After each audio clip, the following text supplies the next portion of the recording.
loba jelema anu geus sukses di pemerintahan kagoda ku harta jungkel. Loba jelema anu geus sukses dina ilmu agama kagoda ku harta jungkel. Lamun kibar siso geus jadi waliun min auliya ilah 500 murid geus bisa hiber kagoda ku dunia di pemerintah datang nyumbang. Nah, guling. Di kurang kumaha? Contoh-contoh geus ambalaya dunia dan dunia. Ci, atuh dunia mah di tangan sakit tuh di tangan sakit juga saya tulisanana. Mendak jadi kiai mah geus teu kudu deangan dunia ya. Mun kiai masih kena lalampahan ngariung hayang kena berkat sama lain kiai tah mah kosong. Aduh, dan naonan. Renungkeun jadi ganjaran teu aing ngaji di, jadi ganjaran teu aing aya di dinya teh. Ieu mah asal tadi berbekat bae. Mal deui aing mah ka dinya teh. Mal deui. Atuh muka amplop di mobil leutik amat cek ya. Salah sana ieu mah jang supir meureunana ieu mah. Bebe jadi ke panitia ini tidak salah. Nih, teu boga etika goblok. lain pudoli lain baturna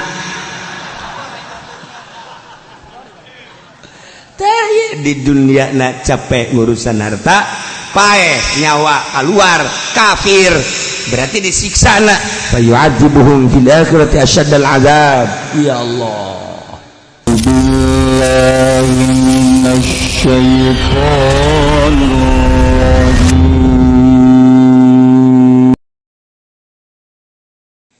carita nasihat ti Kangjeng Nabi ti Gusti Allah tuh mangga bae deh kumaha ge mangga bae sakadar nyampekeun atuh kiai mah ieu teh kepanjangan tangan ti Kangjeng Nabi sampaikeun adapun kanasehatan teu kanasehatan teh mah lain urusan kiai urusan diri jeung Allah. Sadajan kipudoli unggal peuting hayuh bae ge pan terus baik awas mabok ulah zina sing hade kudu sedekah sing hade jatena rurut aduh jan niat da ge lain deuk nganasehatan jelema ieu tah mah hayang ganti ban mobil atuh biasa geus kitu. Terus jelema bantu cak Kangjeng Nabi kumaha hijrahna hijrah ka awewe yan kihuha tuh kan terus mah tah bae geus boga bae hijrahna kada harta atuh bakal ngamilik yung hijrahna ilallah wa rasulih kadinya ka Allah ka Rasul teger kajen kukuman sieun dipake ka bendu ku manusia ente asal lempeng di jalur Allah selamana manusia mah mun teu ngalem nyawat cek Imam Ghazali sakit tuh baik cenah diaromongkeun ku jalma sadaekna keuna ngabudah ngomongkeun asal lurus di jalan Allah man ardallah jelema nu nyieun ridho Allah bisa qatin nas ku bebendu manusia kafarullah tapi sabalikna jelema anu nyieun bebendu Allah sakatullah biridon nas hayang di alam bae ke manusia bo urang lamun ngulang ngaharamkeun kredit engke mana teuing meureun jelema ka urang teh sieun ku manusia bakal dipasrahkeun segala rupa ka manehna wakalahum sok basia capek hirup bakal teangan ridho Allah cenah batur beduan kajin moal kebal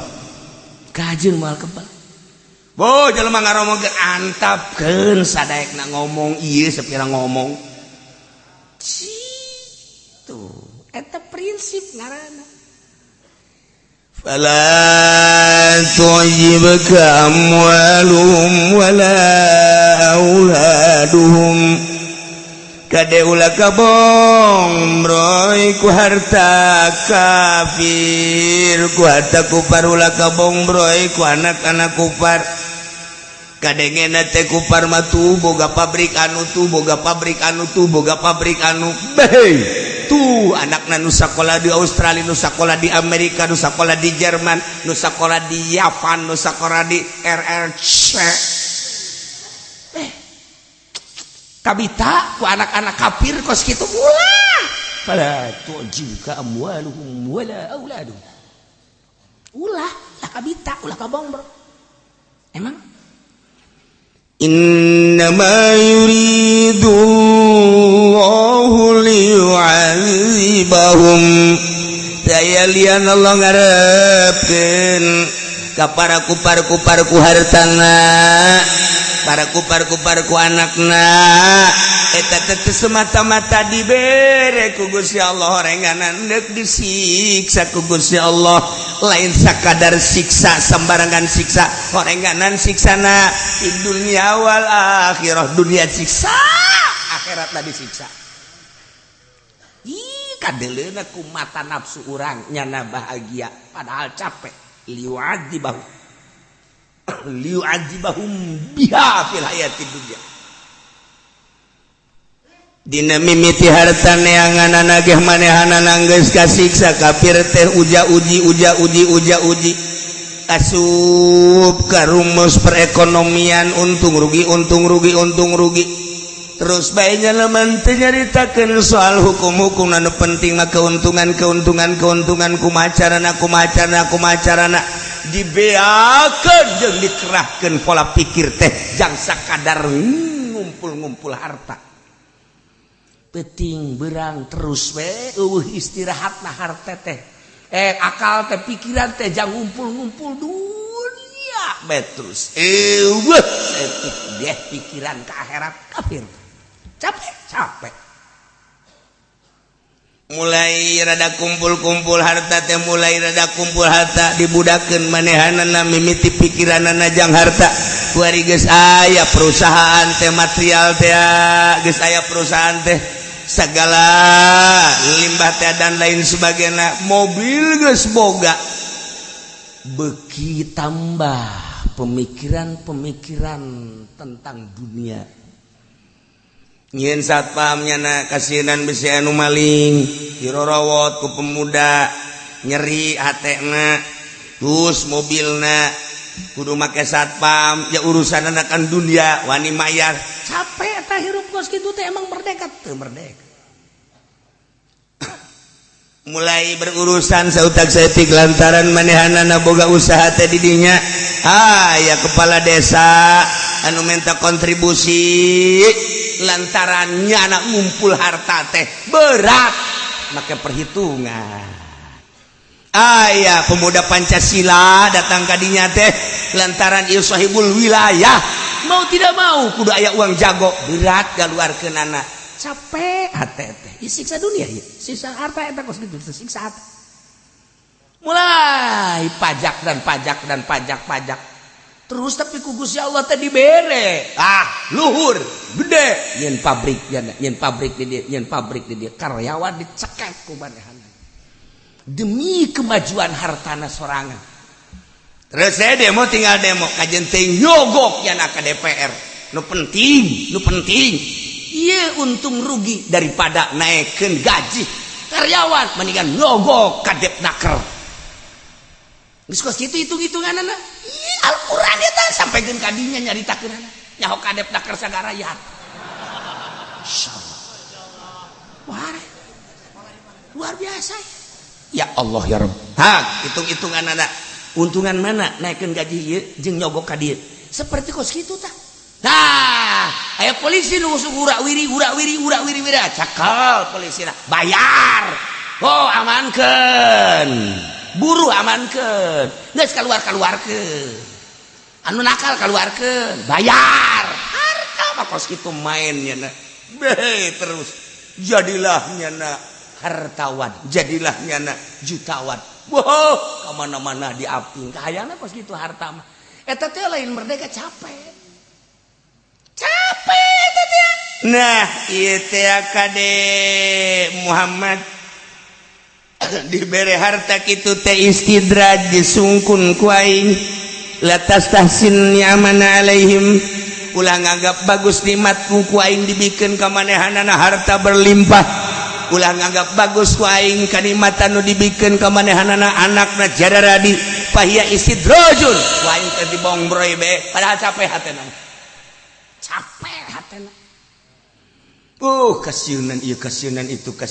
kasiunan itu ih capek siksa ku harta teh kasiksa badehanana. Ieu di dunia, di akhiratna wa tazhaqu anfusuhum wa hum kafirun. Coplok nyawana keluar geus datang ka wasuna waktuna yane kana ajalna mah. Atuh tetep bae sugih tinggal sugih lim siriong kurang kumaha sugihna modal. Paharto kurang kumaha kayana. Komo si eta mah kaya henteu, hebat henteu, ngajejas. Wahum kafirun wahum kafirun. Keluar coplok nyawa tina ragana lepas paeh karana wahum kafirun, kafir disiksa. Makanya disiksa teh lain 1 tahun 2 tahun, lain 10 20 tahun, lain 100 200 tahun, Abadal abidina wa amadal amilin. di dunia dibudakeun ku dunia ku harta capek Nyakolakeun anak ka Australia. Ayo kada sakola cak kafir teh. Di dunia teh urang kudu kaya raya. Ayo. Wow, teu beunang aya gangguan sautak saeutik. Capek hate teh. Sakolakeun ka Amerika, sigana senang teh. Capek hate teh mikiran harta, mikiran anak. Sanajan jadi jurusan perekonomian hebat luar biasa. Bisa aja usaha deui. Capek. Kasieun. Dak nyaho-nyaho paeh na kafir. Siksa ku Allah di dunia jeung di akhirat kacirina secara kasat mata senang. Padahal tersiksa. Moal ayanya nama kudu sedekah jatuh nyahoon ka bab ganjaran. Moal ayanya nama infak jatuh nyahoon kana bab jariyah. Adapun kafir mereka masjid, kafir mereka pondok pesantren, mereka kiai, lain semata-mata merek dibalik merek dek menundukkan kekuatan muslim. Hendak nundukan kekuatan mukmin. Akibatnya lantaran dibere sumuhun daun. Masa sih kafir cium tangan? Masa kafir cium tangan? Dek ditenden di mana ieu iman kiai? Lamun kiai na bae kos kitu atuh anakna deuk kumaha? Murid deuk kumaha?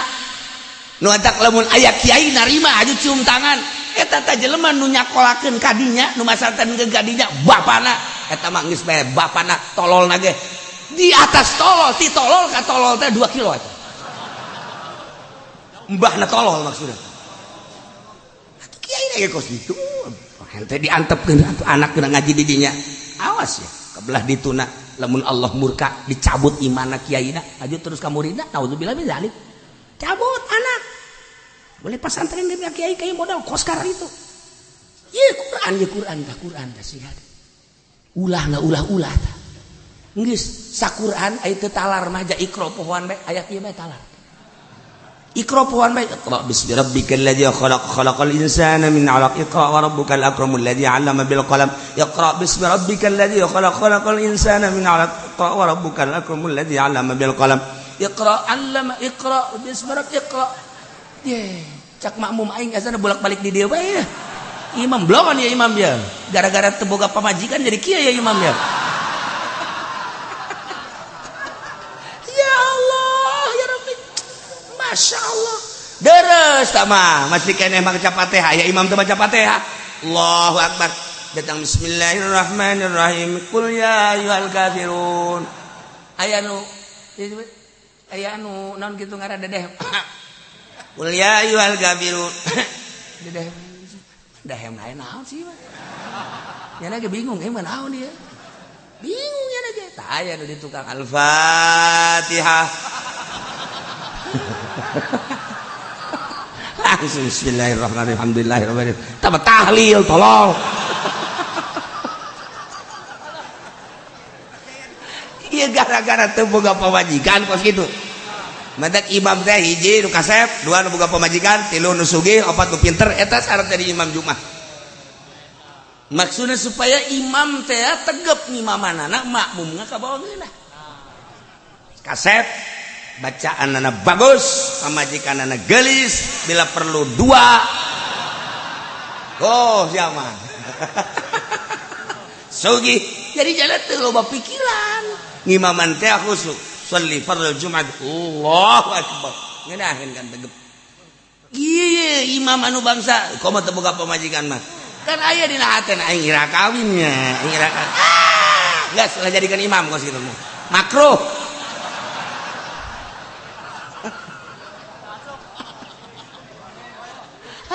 atau pamajikanna jore atuh engke kan lamun aya nu liwat gelis ya teu akur jeung nu di imah cek cenah teh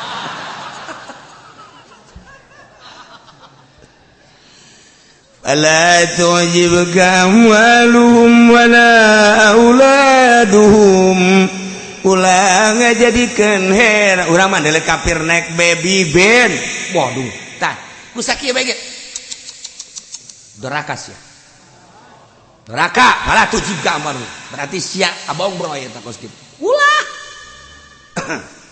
aya encek naik Lexus waduh tah waduh eta teh dicatet ku malaikat jangka neraka teh ulah aya cek segitu Wala tujib gambaluhum wala aulad. Mata kurang mimiti api-api heula bae api-api heula. Aya encek itu lewat naik Lexus ulah di dalan teh. Nyana ngelaksonan apa lo? Laksonin gua apa lo? Lewat-lewat aja enggak usah klakson. Kecuali mobilnya kasih gua. Wah, tambah jahanam deui bae.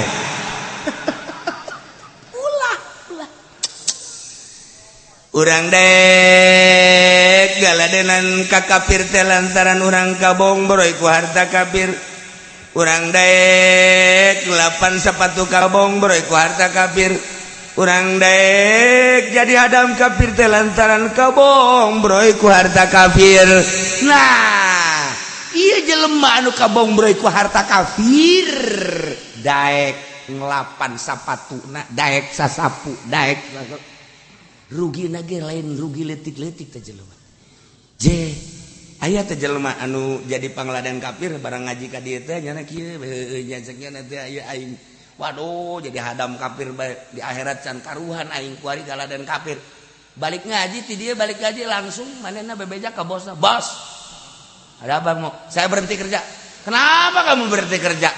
Enggak, udah saya mau berhenti. Ye, ntar lu makan di mana? Ada Allah. Lu emang habis dari mana ini ngaji bos? Eta iya baru bejakan bener ayat terang-terangan ya. Langsung bos datang di jalan lantaran nyupiranana bagus segala rupa namun ayat karusakan bagus. Manyana dibujuk tak ku bos dari Jakarta enggak bos. Ya. Lu dulu mah ngomongnya sopan sekarang jadi begitu. Di depan kafir enggak boleh sopan-sopan bos.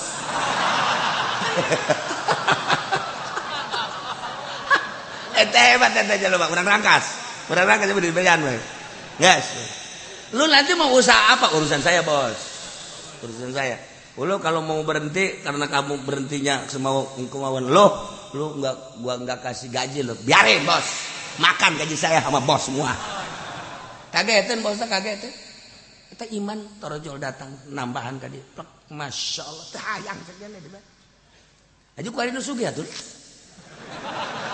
Sugan barang keren aja sugi atuh biasa we dagang ka bengkelnya tapi tenang cek jana tenang pikiran Masya Allah nang saya nang Allah teger kuari kamari manyana bertekuk lutut di kafir kuari jadi musuh bahkan jana geus ngomong bae aya keributan jeung kafir golok miskin urang rangkas atuh pokona mah boro-boro kadung aing nu batur ge paing dicacagan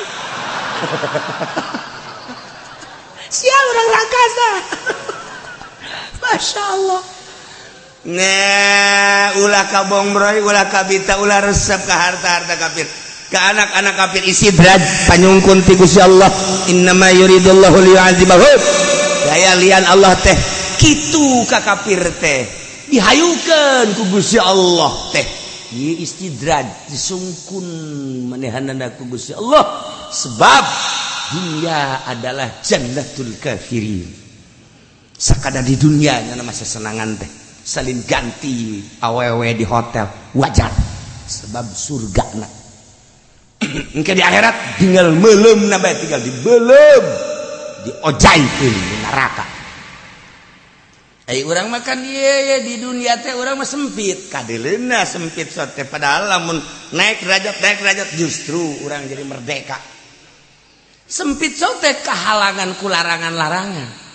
Ketika orang dek mabok ayat-ayat haram. Tiga orang dek judi ayat-ayat haram. Tiga orang dek zina ayat-ayat haram. Tiga orang dek ngadahar daging babi kos tembang bae babi di dahar. Nyana ngomong sorangan Mendingan tembang jeung daging babi mana naonan cek nya lagi. Aya daging anjing japuh nu dah. Nyana sorangan Da eta kan hebat eta nya. Hebat eta. tah ngaji teh tah jadi pager ngaji teh. Nu tadina kamari mah daek mabok barang ngaji haram. Tadina daek judi barang ngaji haram. Pager tah ngaji teh jadi pager tah. Oh, wari kosu sempit di pager ku larangan-larangan. Horenganan merdeka pikiranana jadi indah. Masya Allah karim. Nikmat terasa aya nu ngaping urang, aya nu ngabimbing urang teh. Sebab naon? Eta teh tadi. Ieu biasana aing osok tapi barang ngaji tek dibimbing ku pengetahuan hasil ngaji. Nang saha? Nang Allah. Kamari daek keneh kredit kuarin teh. Garing teh itu geus bisa di oper kredit. Nyieun anyar deui.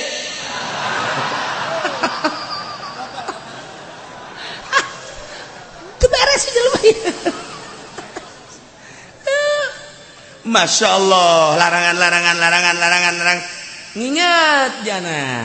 Aing ieu hirup sapoe sapeting 24 jam.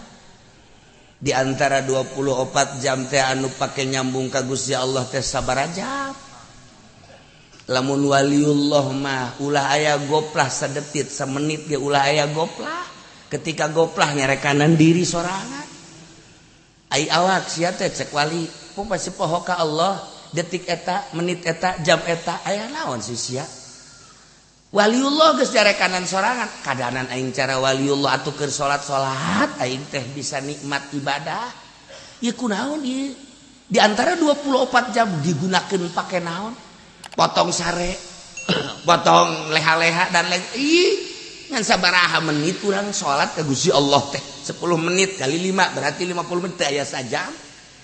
Di antara 24 jam teh ya sajam lah barokah ka Gusti Allah eta ge teh inget ka Allah keur salat teh ingetna kana pagawean sorangan deuk iraha inget ka Allah na direnung jeung direnung ku urang ai kan mah awak bolon teh bolon ya tuh goblok ge geus ulah kudu digoblok-goblok ku kiai si awak ulah waka ditolol-tolol ku kiai kadang-kadang ditolol-tolol ku kiai mah marah kadang-kadang digoblok-goblok ku kiai mah marah ku aing mah sia dipencit sia ku aing awak goblok badan sia emang sia teh jahong aing meuli golok kabari di Garut aing meuli di Ciseap sia awas sia dipencit sia ku aing hayo memeh mencit sia mencit tatangga heula sia ku aing apa jadi bloon atuh ya nah ieu nasehatan awak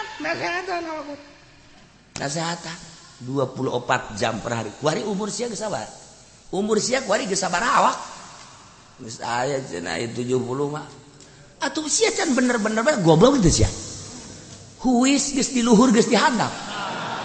Je, atuh sia mah jalamun dibukaan mah hideungan buk teh.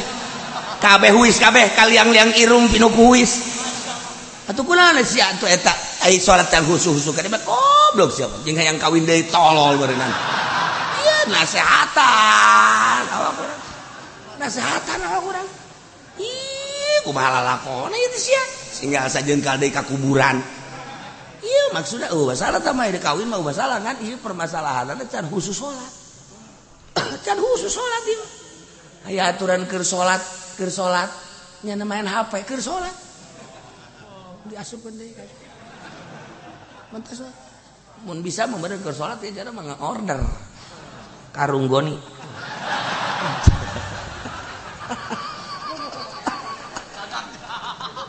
ya Allah ya Gusti. Nah, iya renungan. Makin membaik ka dituna makin membaik. Nah, horenganan. Ieu keur carita anu khusus ka Kangjeng Nabi ulah kabong broy ku harta kafir ulah kabong broy ku anak-anak kafir umum namajang orang kabehan lain ti kafir be orenganan harta mah jadi jaring kana kajahatan horenganan sumber tina kajahatan adunya rasukul khoti atin cakangjing nabi dunia teh horenganan pangkal sumber segala kejahatan dunia geus ngeunah-ngeunah kiai teh dititipan ilmu ku Gusti Allah teh deuk maca naon bae bisa geus puguh amil jurumiyah sarap bisa aja ya mah patali jeung sarapna edan jadi sarap sepuguh alfiah johar makdum hadis Kanjeng Nabi Bukhari Muslim bisa sunan berbagai sunan Abi Daud Ibnu Majah Tirmidzi tafsir baca kunyana eueuh hiji hadis eueuh hiji tafsir nu nyaritakeun hebatna dunia malaya kabeh dunia mah adalah jahat ra'su kulli khati'ati dibacakan kunyana aja pinter kunaon atuh barang pilkada lah lu lumayan naik pilgub lu lumayan naik pilpres geus lain lu lumayanan deui tah mah popoharaan je demi bangsa jeung nagara cenah kiai lain masalah urusan ngajenengkeunana urusan dunia lamun aya anu endek calon bupati dukung kurang lamun pi bagusin nu jorena nu mana menta disumbangna jiya tuh dukung doakeun pi bagusin di budak teh ngurusan dak kudu aya nu ngurusan ayo dukung kurang tapi ulah nungguan pamerena cara kipodoli naonan ya gede henteu Bandung mah bandera bae dipasang pada jasa ya Allah ya Rabbi Gusti rugi dunia akhirat teh pakos gitu deh cenah teh menta ieu cuma mah dibere sia proposal naga aya di ditu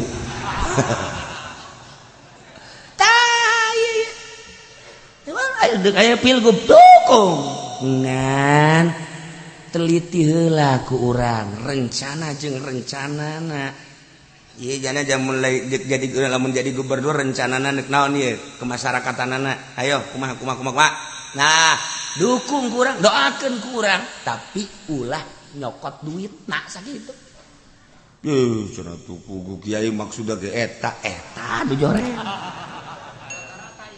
nu joren ku alipin lain hajung urang cicing bae urang teu dukung lain dukung degekeun ku urang rencana perpolitikanana perekonomianna perbudayaanana kadege ku urang teh eta untuk memajukeun bangsa jeung negara tali jeung agamana kumaha ieu teh jangan ajukeun agama mayoritas Islam kumaha langkah-langkah dan selanjutnya kaharti kurang dukung ulah nungguan pamerena jeung ulah yang dibere eta kakarek jelema ieu mah lain keuyang-keuyang ka ditu maksudna teh kayak berkat doang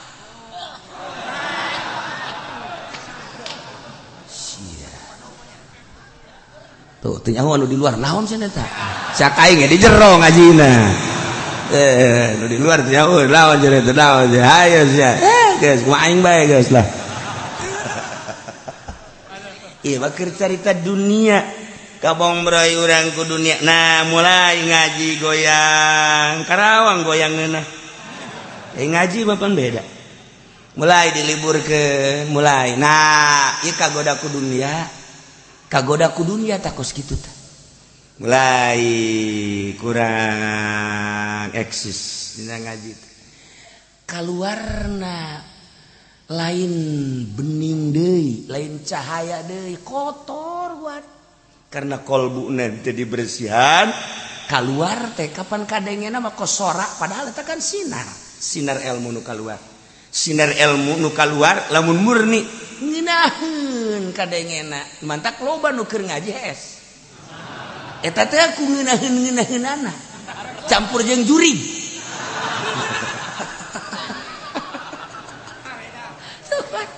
tapi lamun kotor ieu teh jeraheun Masya Allah Nailah Kangjeng Nabi teh ku Gusti Allah ditegur ulah kabong broy ku harta ulah kabong broy ku anak atuh ku ari umumna ka urang kabehan kade harta geus loba jasa contoh harta anu ambalaya jadi tinggalkeun paeh hanaskeun hirup teh sabaraha ibadah rugi amat kecuali lamun urang hayu di dunia loba harta geus numpuk masjid anu dibangun pasantren anu dibangun majlis anu dibangun si anu hayang ka Mekah si anu hayang umrah ka umrahkeun hayo nyieun pangajian dan lain sebagainya dimanfaatkeun karasa engke geus maot kitu mah pan maje iya kurang kene ieu keramik masjid emang geus kabehan geus tinggal manghaji doang coba besian we sejan ke lamun kurang kakar ka aing kadiekeun we duit teh cekel ku aing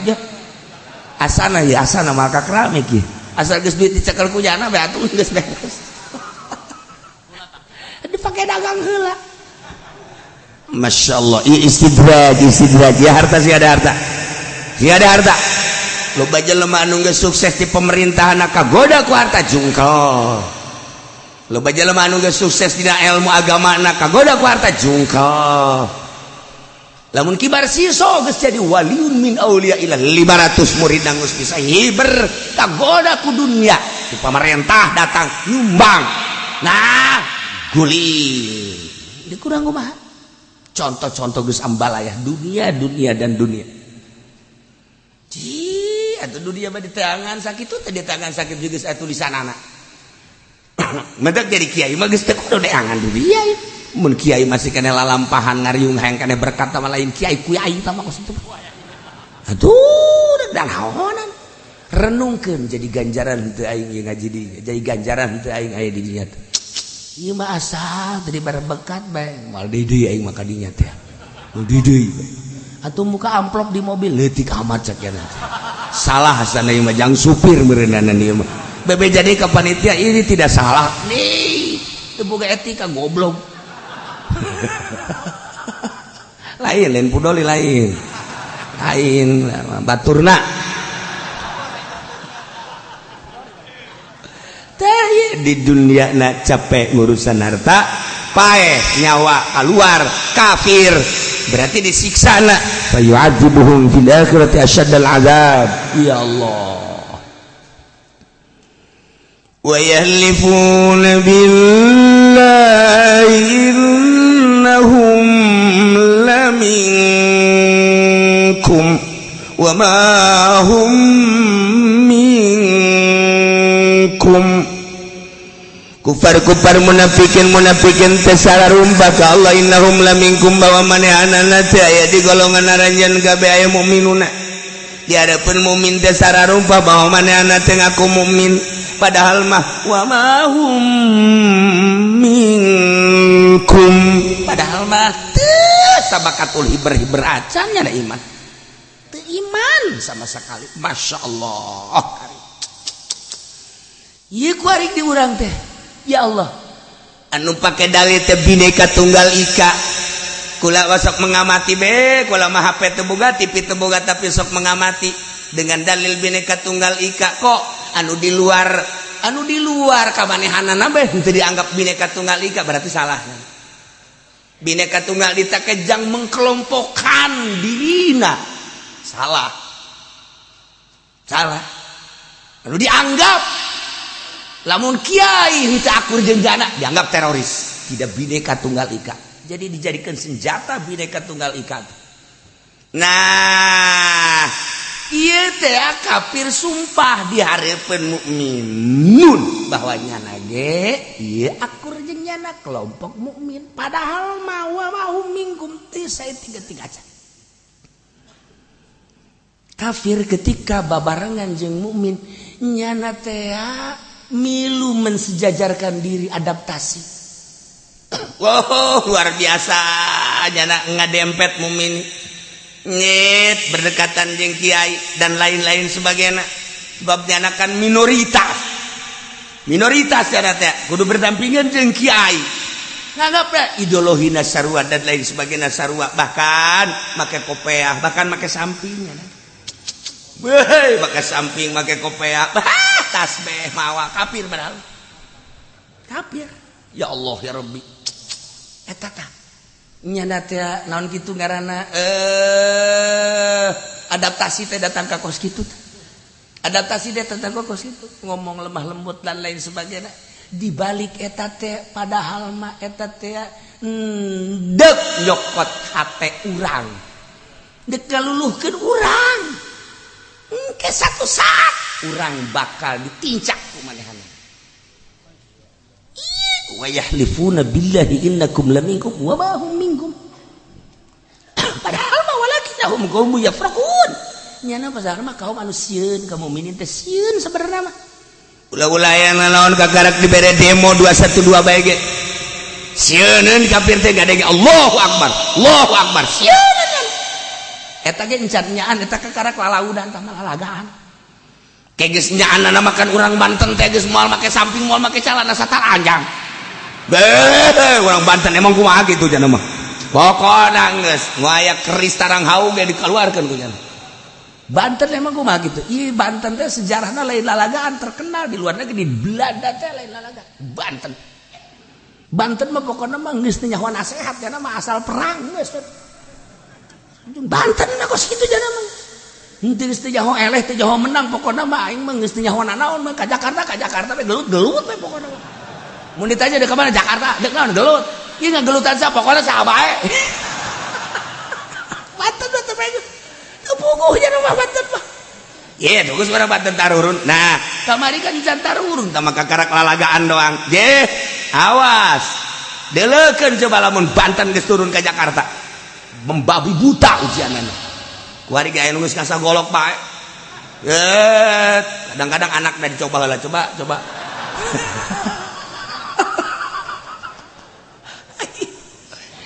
Boga sejarah Banten mah dia bakal perang deui ke jeung Baduy. Aing nyadar aing ge bakal ngeleh perang jeung dia. Tapi kaluhun aing eta perang jeung Daria. Ngan aing memang perang dek lelempangan heula ka nagara dia. Ku aing dek di nagara dia saha nu hebatna. Jadi aing mah harebat kabeh, tapi aing ge bakal ngeleh, tapi tetep bae aing bakal perang jeung dia. Eta bahasa Baduy eta. Campur Bandung setik. Tuh. La ya wa yahlifuna billahi innahum laminkum. Kuari terus we ka urang teh terus kadeketan. Ngadeketan bahkan non gitu garana misionarisna kudunya urang teh nu disakolahkeun ke Amerika aya sabaraha jang kepentingan Jawa Timur Jawa Tengah jeung Jawa Barat sabaraha misionaris nu aya di urang sabaraha anu bergerak ke kampung-kampung bergerakna di mana kita kudunya tak kiai tak kos kitu besi aya engke jelema nu lemah lembut dan lain sebagainya heuh kadeuluna hebat jasa aju nu horenganan deuk mawa haritanu paneta kos kitu ieu misionarisnya di urang teh kos karan itu tah horenganan dek mawa si eta bisa urang di desa karangarana tuh si eta dan si eta Indonesia mah jangan nyekel negara teh emang saha kitu tah si eta jeung si eta tuh deuk kubah tuh si eta jeung si eta awan Indonesia teh kajian teh urusan zahir ieu ja asli mah Gusti Allah ngan ieu bae horenganan kafir mah wa yahlifuna billah sumpah ka Allah innahum laminkum nyana teh sumpah di hadapan mukmin bahwa manehna mukmin wa ma hum minkum padahal man teu saeutik kacan walakinnahum qaumun yafraqun tetapi manehna sebenarnya mah kaum anu sieun nyana mah kos musyrikin mah sararieun musyrikin kafirin sieun ka mukmin mentak kuari di Amerika loba anu asup Islam Jerman loba anu asup Islam di Inggris loba anu asup Islam kejadian perang Baghdad kejadian perang Suriah satu sisi iya kerugian jeung kekalahan luar biasa di sisi lain bisa jelema loba anu asup Islam perang teh hikmahna seperti kos kitu embalayah ku anu asup Islam teh ribut di Amerika gara-gara gereja dijieun masjid ka urang mah teu pati rame kan di Prancis aya hiji gereja bertahankeun belum dijieun masjid di urang mah kan teu aya teh berita-berita kos kitu lantaran anu boga anu boga satelitna ieu kan batur kan dijual lu urang sehingga berita-berita anu ngaharumkeun agama eueuh ka urang ngaharumkeun agama teh urang teh berita anu memojokkan Masya Allah padahal mah di Amerika kuarin asup Islam loba orang gedean ke asup Islam di nemantak di orang berkibar bendera la ilaha illallah Muhammadur Rasulullah eta kamari seputar bulan Mulud di unggal negara bendera eta teh berkibar di urang di beulem ku NU masalahnya mah keur cari talal hak mah keur cari talal hak masalah teman melem dengan motif nama jadi tambah politik ya tambah kos gitu lain melem la ilaha illallah na lain ngan berani teteh melem la ilaha illallah kunaga mau rikak bulu kunaga make di belem atuh geus bae teh kudu di belem politik pada tangga kos gitu teu mungkin lamun lain latar belakangna politik bahasa NU melem kudu la ilaha illallah bocah eta mah hitung-hitung Quran buruk bae ngomongna naon geus sabodo sia tapi nu jelas eta kalimatun thayyibah la ilaha illallah nu kudu diagung-agung nu kudu dipusti-pusti sing hade kok dibeulem politik jahatna datang ka kos kitu masalah ieu mah geus tapi dikibarkeun di Amerika dikibarkeun di RRC dikibarkeun di kitu Moskow dikibarkeun di Turki dikibarkeun di berbagai negara la ilaha illallah Muhammadur Rasul endek aya naon sih di Perancis di Inggris di Belanda dikibar-kibarkeun serentak dia berkibar bendera la ilaha illallah Muhammadur Rasulullah di urang nu ngomando di urang teh budak-budak laletik bae la ilaha illallah Muhammadur Rasulullah la ilaha illallah benderana aya ceramah di Barawa nya meuli aya ceramah di Barawa eta nang saha eta jahat TIU asup ka urang atuh nya huruf ja biasa bae FPI ja biasa bae kalau tapi budak letik mawa bendera meuli la ilaha di kieu-kieukeun dikieu-kieukeun kalurah ge rah nih lah enggak boleh ya cak lurah aing aduh ngaladenan salah teu ngaladenan sah camat ke camat banget da ya bila perlu nyerena di kairung camatkeun la ilaha illallah maksudna nang saha eta gerak sorangan wallahu alam dibalik ieu kunaga sok renung bae ji aya naon sih ke budak-budak leutik mau bendera la ilaha illallah Muhammadur Rasul beureun budak leutik nah hayang ka sorga sebagian orang NU meureun embung ka sorga atuh teh kitu bae meureun ji cenah tah mah sapira naon ja urang mah anu dianggap ieu mustika ja urang mah embung ngahinakeun embung meuleuh eta mah cenah politik berarti sia kuari ieu keur dikuasai ku politik teu bagus tinggal kitu bae lah atuh tinggal dikuasai ku politik teu bagus atuh bakena naonan atuh bakena daekanan kira-kira atuh teu bagus mah politik ge ulah atuh steril atuh ji urang bilu deka mana moal kebaldekan bae urang tuh kaget sia kan aing ge kaget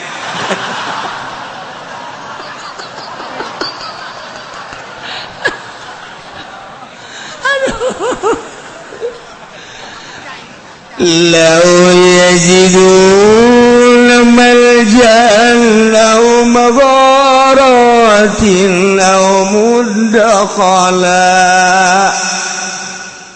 kafirmasianan kamu minin kusian-siananya nama sebenarnya mah lamun manggihan mah jangung si model bentengan atunis caya nyana datang ke bentengan ngararungsi nyana kusian-siana kamu minin neangan jang nyalametkan diri lamun manggihan guha-guha jang nyalametkan diri niscaya lawalau ilai nyana bakal berangkat menuju guha law yajiduna lamun nyana manggihan mamudakholan tempat-tempat ararasuk liang-liang atawa naon bae jang nyalametkeun diri anu nyana bisa asup kadinya tur salamet lawalau ilaihi niscaya manehanana arasup kadinya jang nyalametkeun diri wa hum yajmaun gegeuraan makan kakarak ngadenge-denge endek demo bae ge harita di Jakarta ieu teh sabaraha ratus kafir anu berangkat ke Singapura kasieuna je kula makan teh nyaho ngan sok memantau bae Baca koran tilok boga HP henteu aing mah. TV ja berita na kos karar itu. Ngan osok ge be. Eta di bandara numpuk amat. Emang kieu ka bandara ulah loba omong. Di bandara numpuk di bandara numpuk kafir di ka Singapura nyalametkeun diri. Ieu ayatna orenganan. Ieu ayatna teh. Law yajiduna malja'an law magharatin law muddakhala lawallaw ilaihi wa hum yajmahun. Nu manta kafir Amerika nyeun Apollo di luhur teh eta teh ajang ngajadikeun malja deuk ngajadikeun malja tempat ngungsi ketika engke bakal perang dahsyat di alam dunia. Pemikiran manehanana engke orang-orang Amerika, orang-orang gedean dek dibawa ke luhur melalui Apollo, dek cara ricing di luhur. Pemikirannya kan seperti eta. Pemikiran kafir itu seperti kumbung-bung na paeh. Reagan paeh bae. Jimmy Carter paeh teh jan. Paeh jan. Bush paeh jan. Modar. Tinggal Obama. Encan sama. Encan bakal lah. Paeh sarua bae. John Kennedy baheula aja paeh. Bau raja anu luar biasa diktatorna. Paeh sarua bae. Pararaeh kabeh ge. Ieu nya dan deukeun Apollo nya negara di luhur nu hampa udara. Maksudna ketika aya kericuhan, peperangan embung paeh dibawaan ku Apollo ka ditu per detik ieu can berhasil. Encan berhasil. Eureun nya nyaritakeun Apollo beak dana. Tukang roti kan di ditu mah. Hayang SG hararese. Pernah kejadian astronot teh bareng datang ka luhur haus. Neangan tukang roti eueuh. Masya Allah, sakjana ini aing bisa paeh di luhur. Masya Allah, dikirim ti handap ka luhur pan eta ngirim roti ka luhur biayana sabaraha miliar sakali geder. Ngirim roti doang. Wah cak Amerika aing kewalahan bos gimana tuh. Elek ki muslim benda kerep, mah begitu benda dek diserang ku Belanda, dia kapal di luhur, kapal tentara Belanda dek nyerang benda kerep. Kunaon atuh ki muslim teh di sisi kapal. Nya nang getrok-getrok jendela kapal. Es dagang es di luhur awang-awang. Cek Belanda ini siapa yang dagang? Ayo coba ki muslim benda kerep dagang es dari awang-awang. Atuh Belanda ge hayang kan lamun dibuka jendela paeh kabeh. Atuh langsung nyana instruksi, tah langsung ka ieu non gara-garana itu pilot. Balik. Emang kenapa? Ada tukang es.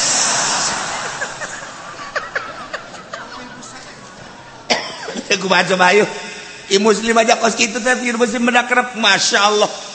Nah, udah kula masuk gadegeun dongeng abah eta pohara amat. Lain jelema leutik berarti ki muslim teh anu diijazahan langsung ku Syekh Syarif Hidayatullah. Syekh Syarif Hidayatullah geus maot ki muslimna hirup di gunung Cerbai Kertapa langsung datang Syekh Syarif Hidayatullah ngawujud ngawurukan. Eta bisa dagang guys di luhur kapal. Diketrok. Muslim. Es. Cak Belanda. Waduh. Mangkani anu nundek di bomna benda. Nu dimaksud nyana. Nundek di bomna teh pesantren benda kerep. Nundek di bom teh kiai muslim lah. Prak dagang es di luhur. Balik. Nah, Amerika mah yang roti di luhur, lamun dikirim ku Apollo kan itu sabaraha miliar ngirim roti hiji bae ka luhur. Geus cek Amerika geus. Geus ulah nyeun Apollo. Ulah nyeun. Tah. Teu kudu waliullah man teu kudu nyeunan Apollo, teu kudu. Engke ge bisa hiber sorangan. Waliullah mah behe lamun Ki Mansur Syekh Mansur atau tim Mekah asup ka sumur Zam-Zam set eta muncul di dinya di batu Quran dari bari gideug kieu jauh kene teh ka Banten. Ya Allah ya Rabbi atuh pernah di PDG nurutan asup ka sumur brek teu muncul deui untung bae aya insuna bah geus kieu bae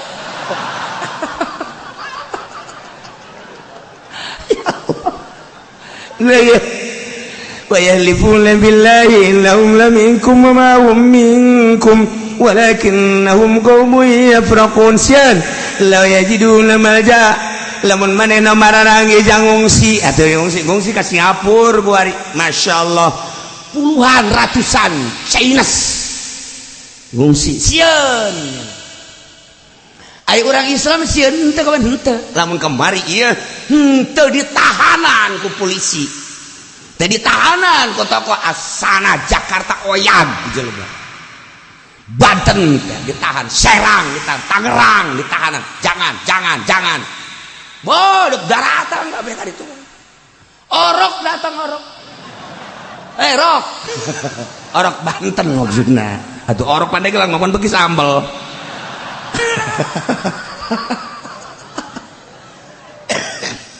enggak ya daratan ka ditu aman terkendali nah eta kakarak lalagaanana untung Habib Rizik nyeun kos kitu maksudnya naon gambaran lalagaan engke lamun deuk bebenerana engke moal kuari ku siapkeun siap pencap-pencap siap kan kuari aing bisa ngan sakitu doang atuh siap ji di hadapan kafir urang ulah diome yai ya atuh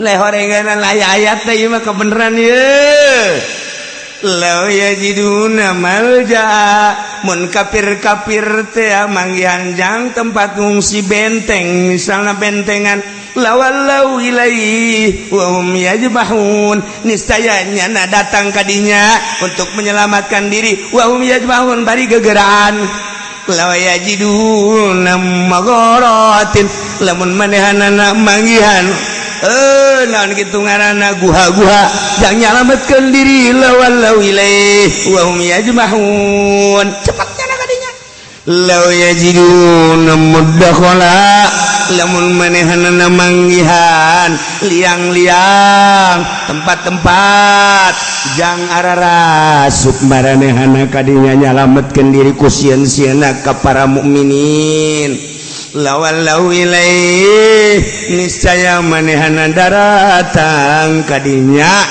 wa hum yajmahun bari gegeraan kuari mah bentengan di urang mah eueuh atuh guha ge kitu keneh eueuh paling ge meuli tiket Singapura eta ge sarua malja'a ngaranna masyaallah. Urang lamun nyaritakeun seputar peperangan kan peperangan teh geus henteu etis. Peperangan teh dalain perang enak siksa. Di Baghdad dia perang mah lain kitu, di Suriah dia perang mah lain kitu. Ya perang mah kapan musuh adu hareupan, adu kekuatan tentara, perang ngaranna. Ieu mah lain kan, bom budak leutik nini ake-ake dedet lain perang. Penganiayaan kan. Perang mah adu kekuatan nyana geus membaca lamun adu kekuatan jeung mukmin moal menang kajen kumaha mukmin mah dibere tiba-tiba ku Gusti Allah engke keyakinan asal geus kahareupan musuh bae mukmin heran eta asal geus ngahareup jeung musuh bae jelema nu tilok salat bae geus salat nah sundatan sia ku aya eta tilok salat eta tilok salat komo nu sok salatna la ilaha illallah paeh sorga syahid ai pikiran aya kadinya menang luhur agama ulah nu salat ulah wa kanu salat nu sok judi nyampe ribut ya dadinya tapi waya perang mah nah hai tadi musuh teh geus tinggalkeun kartu perang sasalaman ya perang hayo salat henteu naon henteu aya encek cek hanya sial Islam ladak adu kekuatan yang Islam ulah curang eleh di mana-mana. Tesieun ku tentara Amerika ya lah. Tesieun ku tentara Moskow Amerika asal ulah curang. Adu kekuatan. Kahayangna Islam mah. Kahayangna Islam dipapatkeun. Sia niupan eta emang naon dibaca? Eueuh. Heuy, aya ge diupan mah anu dibaca henteu aing mah nurutan bae mah. Tarolol budak Indonesia mah kos kitu. Geus teh orang perang teh jadi lalagaan. Perang jadi lalagaan. Ya Belanda emang kumaha gitu. Je, pakai lalagaan perang teh kurang Indonesia mah. Nah, ieu lamun adu kekuatan, adu hareup kahayangna kom urang Banten. Urang Banten, urang Madura, urang Jawa Timur, urang Palembang, urang naon gitu ngaranna itu tuh Aceh, adu hareupan jeung kafir kahayangna nya. Itu kamari urang Banten anu cicing di Aceh, urang Banten cicing di Aceh. Haju ku urang Aceh teh ku naon kana ku gam. Manehanana kan dicurigai urang Banten. Diseret. Urang Banten ieu mah.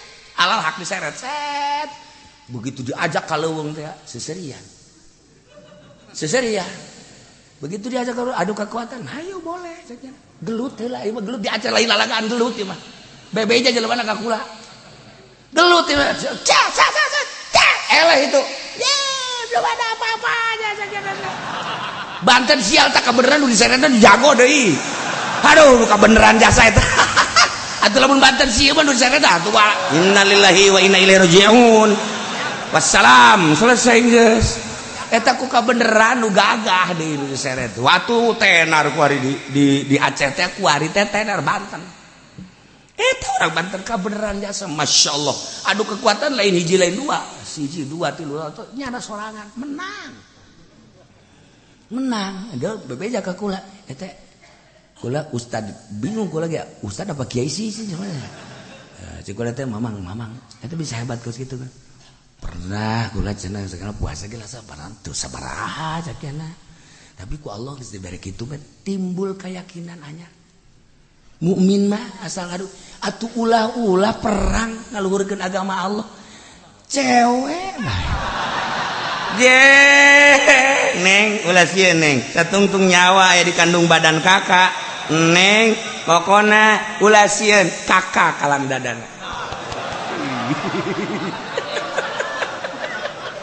masyaallah karim aduh eta di urang mah cewek bae ge sanggup tarung cewek wah nah ilah sieun sebenarnya mah kafir mentek urang teh aya dua tokoh di Indonesia satu Habib Rizik geus teu aneh dua Habib Lutfi menenangkan umat sarua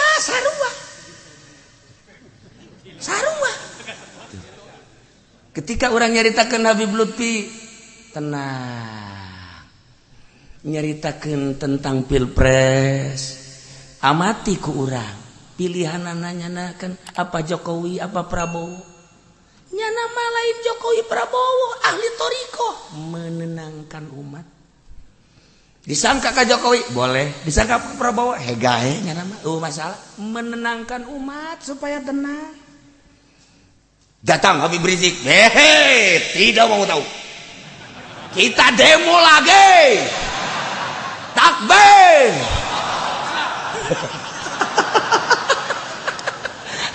tinggal kula resep ya aing resepnya saya Habib kabeh deh Masya Allah resep kula mah resep bae tah iya resep deui itu resep naon sebabna atuh kabeh ge ngangkat agama jeung bangsa jeung nagara deuk kumaha beda tipeuna doang di beda tipeuna doang tuh kan ulah disangka iya lamun urang nyangka Habib Lutfi ka Jokowi kalantaran nyaritakeunana NU nyana datang ka TNI datang ka nyana pertemuan jeung TNI malulu nyana diundang ku Kapolda nyana diundang ku Kapolres nyana diundang ku Kapolri tuh kayak ngobrolnya jeung Menteri Pertahanan yakudu ngobrol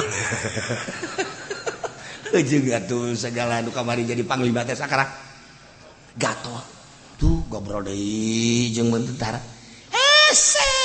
sebab naon atuh ahli toriko memual bisa dititah boro-boro sakelasnya anak ketua toriko sakelas nu biasa bagi ahli toriko mah moal kumaha aing bae tah urusanana ngomong keur ka dieu keur ka ditu kan nu penting tenang toriko ngaran menenangkan umat itu orang kan senang tenang bodoh tong rizik resep aja urang gua. Berarti kan sarua. Nah, urang udah salah membaca. Ya urang tinggal urang ngadoakeun masyaallah. Mun eueuh nyarana, mun eueuh nu nyana, endeu kumaha coba ayeuna gan. Endeu kumaha NU puluh tae pletoy. Eta urang ngandalkeun NU nya hayu waduh urang nu seneb nyana nu manggung urang nu seneb. Atuh itu mah sarua jeung nyanyi teh akur jeung NU teh ya. Nah, nyana anu keur main urang geus seneb lah, tapi kan aya Habib Lutfi tenang. Ku Allah geus diciptakeun model kos kitu. Tinggal sing hade urang kahareupna. Nah, tinggal urang berbagai penilaian. Nah, kajeun sama urang bangsa kitu naon bangsa Indonesia. Ieu kafir. Kafir mah neangan engke pemilu teh ada kungsi. Cieun nya mah kuari tiket jang menghadapi pemilu dekat Singapura teh geus loba jasa. Sieun nya nama besi aya huru hara di Indonesia. Urang Indonesia deuk ka mana deui? Sanajan sieun ge deuk lompat ka mana? Ka Singapura boga duit ge teu bisa nya meuli tiket ka Singapura. Teu bisa lagi pendi dibere duit tata kita ka Singapura meuli tiket tak. Coba deuleukeun di mana? Manya meuli tiket di Cimone. Ya, ka Merak sama tuh. Kula ya misalnya kula boga duit. Aju diajak ke Singapura, ke Singapura. Aja jeung aja pendi, aing mah teu jadi. Entah aing mah kajeun teu nyaho Singapura. Emang kurang mau datang aing mah. Kajeun kuku bage ngandalkeun nyana ka Singapura. Deh, ka Merak. Atuh teh nyaho. Aju geus asup ka bandarana ge, leumpangna ka mana nomor sabaraha. Teu ceuli datang ka nyaho deui. Hese. Mata kula mah lamun ka luar negeri neuleukeun nu mana ya nu nyaho nu mana. Jelok nuturkeun nu teu nyaho. Sebab naon? Engke geus ka ditu balik deui. Capek.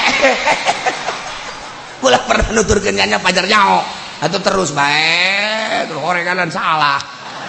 Bener marah salah ban urang aki-aki teu marah urang capek ban adena bae eta kos kitu tah mantak ilmu pelba ieu nu mana nu dipake pelba ieu nu mana dipake kudu neuleuh di lingkungan leulah orang-orang kafir sieun ka mumin sehingga manehanana neangan jangung si urang manggeus teu kudu kikituanan tawakkaltu 'alallah wala haula wala quwata illa billahil aliyil. Urang ngadoa ka Gusti Allah mudah-mudahan negara Indonesia aman, perjalananna tentrem, segala rupanana tentrem, ulah aya huru-harana naon sehingga urang ngalaksanakeun ibadah ka Gusti Allah tenang jeung tentrem, ningkatkeun derajat urang ka Gusti Allah tenang jeung tentrem sehingga urang kabehan aya dina ridho Allah Subhanahu wa taala. Barakati umil Quran. Al-Fatihah.